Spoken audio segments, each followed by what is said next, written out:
Hi, welcome to episode 14 of Conversations with Nilu.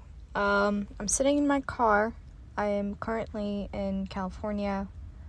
I made a move for a job about a month ago, sometime in November, and I signed a lease, so I am at least here to stay for the duration of the lease, and then let's see what happens.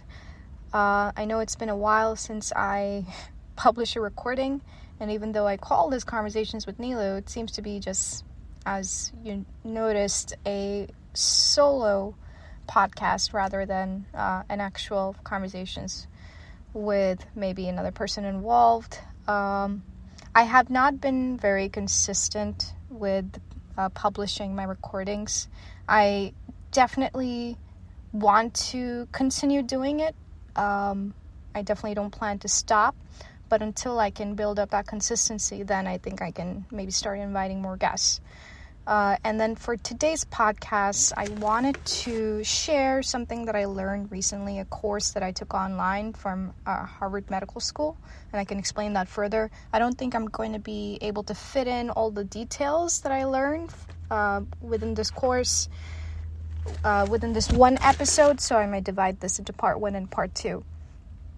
All right, so just to give a bit of context on what this course was around, it's around positive psychology and how to go about every day implementing a positive mindset. And as I uncover some of these details, it's going to be a bit of a revamp for me, a review of what I learned in this class. I basically finished this course. It's about, I would say 95% done. I finished this course right on the night of, the next morning I had a flight to catch to come to California, but I was determined because I think positive psychology is something I really need in my life at the moment. A little bit of, I guess, maybe TMI, maybe transparency, considering some of the anxiety disorder issues I've had and I continue to have. It's a bit under control now than it used to be. A lot of it is around, this pattern that your mind goes into, this negative thinking. And I know there's some kind of evolutionary influence why our minds lean more towards these negative memories and negative pathways in our neurons, but positive psychology is something I'm really trying to reinforce into my life. So Harvard Medical School, and even there's a Harvard Business School online program as well. But Harvard Medical School, it's great. They offer short courses, I think, for the open public. Anyone can access it. This course was roughly $30. And I thought it was pretty insightful and definitely found some of the things they're saying valuable. Some of the things I kind of already knew, like, meditation and other facts. But let me get right into it. So I don't think we'll be able to fit everything in, like I said, so I'll do a part 2. All right, so studying satisfaction, we're getting right into positive psychology. How happiness impacts your physical health and longevity. Happiness improves physical health and longer life. Psychological well-being reduces disease, and meaningful activities help. So that's the major basis of why I took this course, because the mind is such a powerful influence in our lives. I know we focus a lot on our physical well-being. There's not much emphasis put on mental health, but yeah, absolutely. I think, having a positive mindset, it would help reduce other ailments, other diseases. Positive emotions and longevity, flexible and resilient. So I'm just kind of going over my notes right now. And some of it I'm going to try to just give my own thoughts on. Well-being, resilience, and positive effect. Healthy diet and regular exercise plan. Right. So these are good pointers. Finding your path. 3 simple pathways to happiness. So they say the 3 simple pathways to happiness are feeling good, engaging fully, and doing good. Teaching inner peace. How do you teach yourself inner peace? Recognizing the interconnectedness of all things. Transcending the illusion of a separate self. coming to accept the inevitability of change. Yes, these are 3 things that are actually key in my life right now that I'm trying to embody. Following God's will. Next, we talk about optimism. What is optimism? Nurtured by teaching people to challenge their patterns of negative thinking and appreciate their strengths. Something I'm trying to do.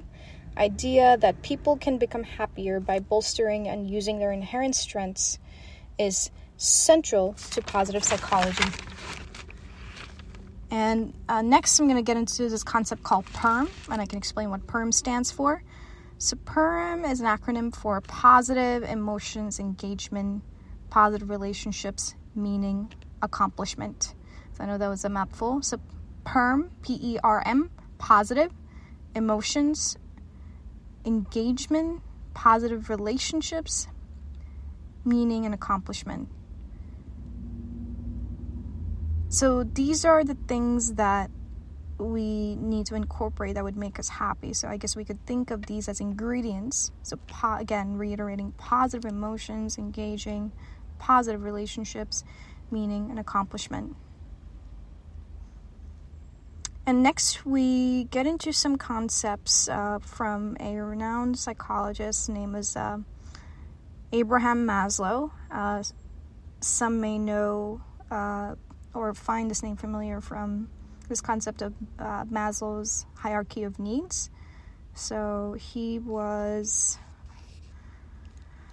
alive from 1908 to 1970, and I think he contributed to some major concepts in psychology. So hierarchy of needs.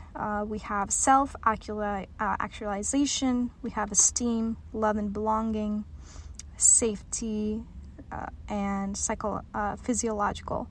So what this list that I'm going through, it has to do with, of course, the hierarchy of needs.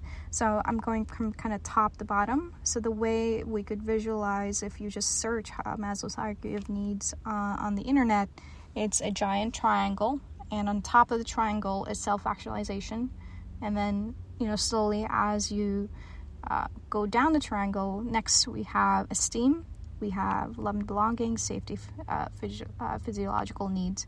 So essentially what I think his concept explains is that for a sentient human being such as us, we need to have a very general basis of psychological, physiological safety, love and belonging, esteem, and then we will be able to focus on higher concepts like self-actualization. And I think depending on our own struggles in our life, there's a lot of things I can think of to be grateful for, where I'm able to maybe focus on some of the higher needs. But I know what it's like to not have the lower need situation, and for me, I think I'm grateful to have learned those experiences and understand what that's like. And that's why some of the problems of homelessness in California concerns me. Now, getting into next, shifting gears and moving away from hierarchy of needs, talking about happiness. What is happiness? Subjective well-being. Adaptability and happiness. People adapt more quickly to positive changes. So next we talk about gratitude and savoring pleasure. Okay, so under these concepts, we talk about 3 pathways. So pathway 1 is feeling good, which involves seeking to repeat and savor pleasant experiences, feeling good. Pathway 2, engaging fully, involves pathway to seeking happiness, involves pursuing goals and activities in which you are totally immersed, from influential research on flow experiences. And then pathway 3 is doing good, serving someone or something outside of yourself. So I think what they're talking about here is, of course, happiness. When we think about positive psychology, it's around this concept it's around this emotion of happiness, or this goal of us striving towards happiness. So what is happiness? Subjective well-being, adaptability and happiness. How do they go hand in hand. People adapt more quickly to positive changes, of course. We will delve deeply into gratitude and savoring pleasure, but these are the 3 elements that I mentioned in the beginning, which are feeling good, engaging fully, doing good. So feeling good, seeking to repeat and savor pleasant experiences. Engaging fully involves pathway to seeking happiness, involves pursuing goals and activities in which you're totally immersed from influential research and flow experiences, and this is something that I've been really interested in, flow state. And then pathway 3, doing good, serving someone or serving someone outside of yourself. People are happiest if they focus on the present, of course, we all know, or at least for the most part, being in the present moment, easier said than done. Resist mind wandering, being here or now. So according to Harvard Medical School, people are happiest if they focus on the present, resist mind wandering, being here or now.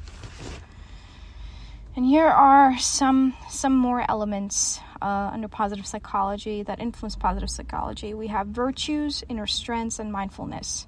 Finding inner strengths, the 6 virtues. So 6 virtues are wisdom, courage, humanity, justice, temperance, and transcendence. So again, finding inner strength, which is helpful to strive towards positive psychology. We have 6 virtues: wisdom, courage, humanity, justice, temperance, and transcendence.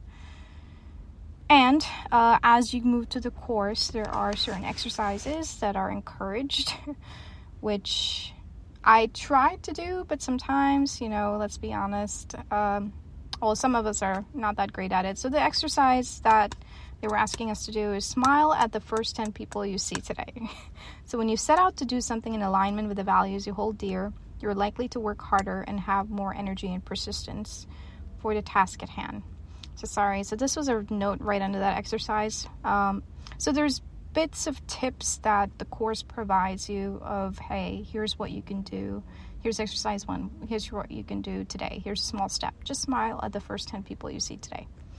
And I have heard of other research mentioning about how when you force a smile on your face, it has influence on the neurons in your brain, and actually, you can say,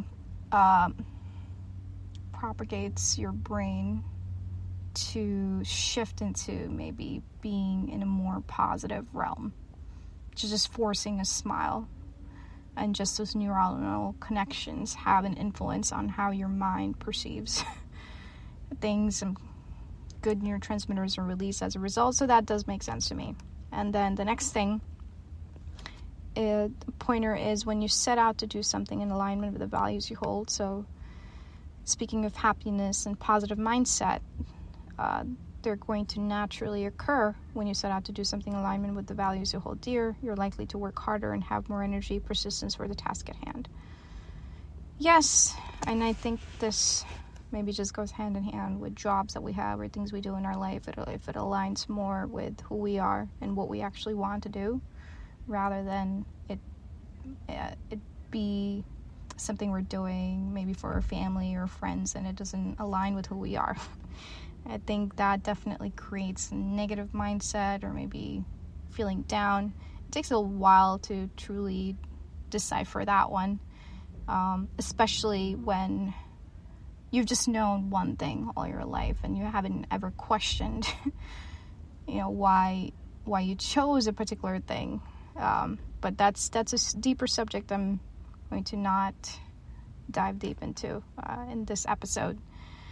All right, so looking at the time, approaching, I think, end of the 15 minutes that this recording allows at the moment. So far, I think we've covered around maybe 20 to 30% of the course. So I will continue this on episode 2, or I would say episode 15. Okay, talk to you then.